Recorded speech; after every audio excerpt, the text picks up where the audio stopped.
Dès la naissance de l'État d'Israël en mai 1948, la première guerre israélo-palestinienne commençait. Tous les plans de partage des territoires proposés sont dans l'impasse, refusés par les deux parties. La terre de Palestine sombre dans le chaos et le désespoir. Le 17 septembre 1948, le médiateur des Nations Unies, le comte Folke Bernadotte, neveu du roi de Suède et descendant d'un maréchal d'Empire français, est présent à Jérusalem pour tenter de mettre fin aux violences en trouvant une solution transpartisane.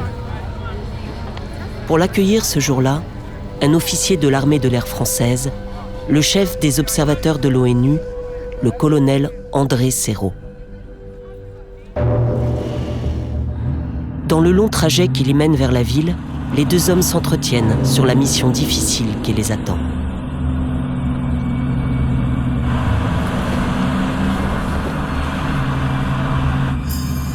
À l'entrée du secteur juif de la cité, la voiture ralentit soudainement. En voyant deux hommes armés s'approcher, André Seyrot s'est instantanément penché en avant pour couvrir Bernadotte. L'un des assaillants vient de vider son chargeur à bout portant. Seyrot est tué sur le coup. Bernadotte, grièvement blessé, succombera pendant son transfert.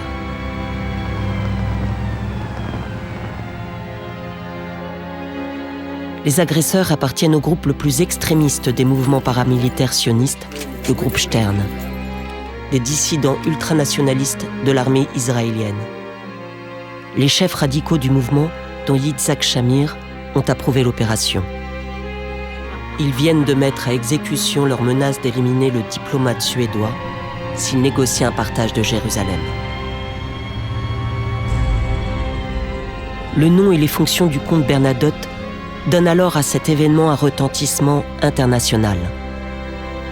Le monde entier condamne l'assassinat des deux hommes.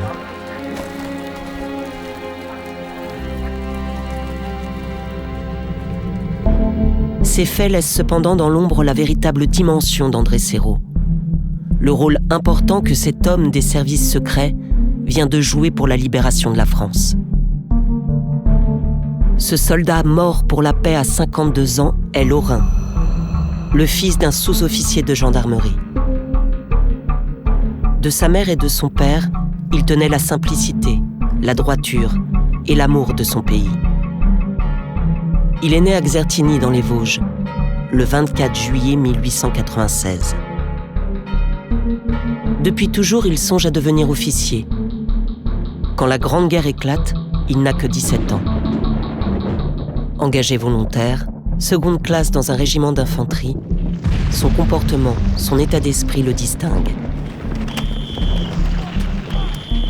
Il est alors envoyé suivre une formation d'officier à Saint-Cyr. Il est de ceux qui combattent à Verdun, dans la Somme et au Chemin des Dames. Sa bravoure lui vaut la croix des combattants volontaires, la croix de guerre et la médaille commémorative de la Grande Guerre. En 1918, il est décidé à rejoindre l'aviation naissante et la formation d'observateur aérien. Il y totalisera 1100 heures de vol et grâce à lui, la photographie aérienne deviendra un moyen d'information précieux pour le service de renseignement.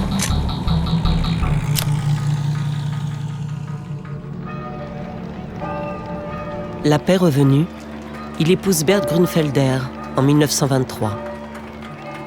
Il est en poste à Strasbourg, puis à Belfort. Sa sensibilité de Lorrain lui donne rapidement la vision lucide d'une nouvelle guerre. Il est l'un des premiers à dénoncer le réarmement allemand et à fournir au renseignement français des informations de premier ordre. Grâce à sa parfaite maîtrise de l'allemand, à son intelligence et à son sang-froid, il a également une activité de contre-espionnage et réussit à pénétrer les services de renseignement de l'armée allemande, l'Abwehr, ce qui lui permet de poursuivre pendant plusieurs mois un travail d'intoxication. Seyrot fournit, en vue de les tromper, un faux rapport du ministère sur l'état des recherches aéronautiques françaises.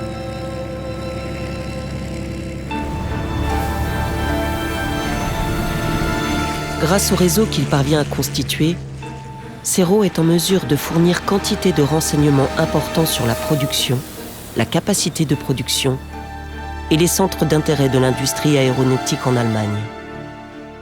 En mai 1939, il monte une opération particulièrement audacieuse pour dérober un Messerschmitt 110 dans une usine à côté de Stuttgart. Son but est de récupérer les moteurs de l'avion, une technologie novatrice, inconnue de l'armée de l'air et de l'industrie aéronautique française. L'appareil réussit à passer la frontière piloté par un Allemand travaillant pour le service de renseignement français, mais s'écrase dans le Doubs. Serrault retrouve les débris et transmet les moteurs pour les étudier. Mais la défaite de 1940 va bouleverser le destin du renseignement français. Serrault est recherché par les Allemands. Sa tête est mise à prix. Afin de le préserver, le chef du renseignement et de contre-espionnage, le colonel Rivet, et le chef du renseignement de l'air, le colonel Ronin, s'accordent pour le nommer en zone libre, à Marseille. Les services spéciaux français rentrent en clandestinité et en résistance.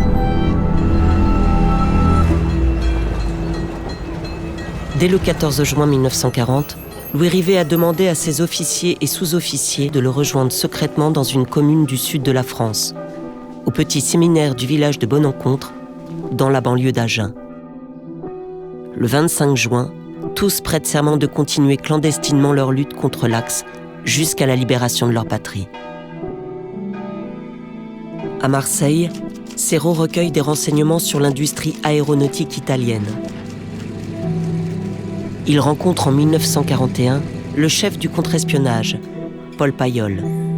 André Serrault va désormais travailler pour lui.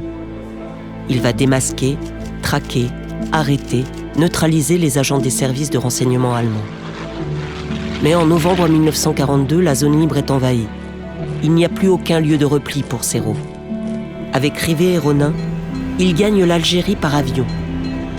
Il y précède Payolle, recherché lui aussi, et devient son adjoint le plus direct. Une nouvelle tâche les attend. Travailler à la nécessaire fusion des services secrets luttant pour la libération. Cependant, les conditions psychologiques dans lesquelles Serrault accomplit sa mission sont dramatiques. Il est sans nouvelles de Berthe, son épouse, depuis 20 ans. Faute de pouvoir mettre la main sur Serrault, les Allemands l'ont arrêtée en juin 1943. Elle est déportée à Ravensbrück, dans le bloc dit des 2700, avec Geneviève Antonius de Gaulle et Germaine Tillion. On saura après-guerre que Berthe travaillait aussi pour le contre-espionnage, dans le réseau des Fleurs. Après 25 mois et 5 jours, elle réchappera de la déportation à la fin avril 1945, lors d'une opération humanitaire de la Croix-Rouge, dite des bus blancs. Cette action fut menée grâce aux efforts de la Suède restée neutre dans le conflit mondial. Le comte Folke Bernadotte devait sauver 15 000 prisonniers des camps nazis et les rapatrier vers la Suède. Dans le geste qui poussa Serrault lors de l'attentat à couvrir de son corps Bernadotte, y eut-il une marque de reconnaissance d'avoir sauvé sa femme ?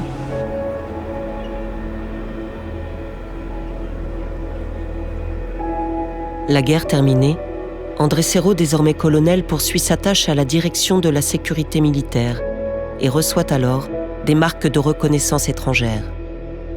Il est inscrit dans l'ordre impérial du Japon et se voit attribuer par les Américains la médaille de la liberté, soulignant ses exploits entre 1943 et 1945. C'est en juillet 1948 qu'il est détaché comme observateur de l'ONU en Palestine. Il écrit alors à un ami : « La sécurité à Jérusalem n'existe pas. Nous vivons dans un secteur qui est battu par les bouches de mortier. On ne peut moins faire que d'écouter les doléances. Il y a ici une partie importante qui se joue. » À Payolle, il confie : « J'ai l'impression que je n'en reviendrai pas. Ce combat là-bas est un combat qui ne finira jamais et dont nous serons les victimes. »